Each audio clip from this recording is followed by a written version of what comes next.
Ka thënë i dërguari i Allahut sallallahu alaihi wasallam, thalathatun la yanzuru Allahu ilehim yawm al-qiyamah. Do të thënë 3 veta Allahu nuk i shikon në ditën e gjykimit. Do thotë që është dënim më i madh se sa vetëm të thuhet se nuk hyn në xhenet. Do thotë që nuk i shikon me shikimin e mëshirës dhe faljes. Ka thënë el-aqu li walidayhi. Do të thënë ai i cili sillet keq ndaj prindërve të tij. Pastaj al-mar'atu al-mutarajjila, gruaja që bëhet si burr, wad-dayuth, edhe ai burri që nuk ka xhelozi për nderin e familjes vet. Pastaj ka thënë wa thalathatu la yadkhulun al-janna.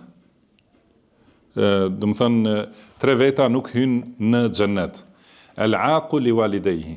Edhe një herë e ka përsëritur ai që sillet keq me prindrit e tij.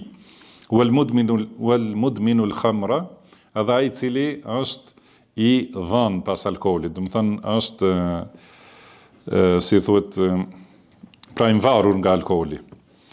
Wa al-mannanu bima a'ta, edhe ai i cili e përmend atë që ka dhënë. Do të thënë vazhdimisht ja përmend njeriu që çka i ka dhënë.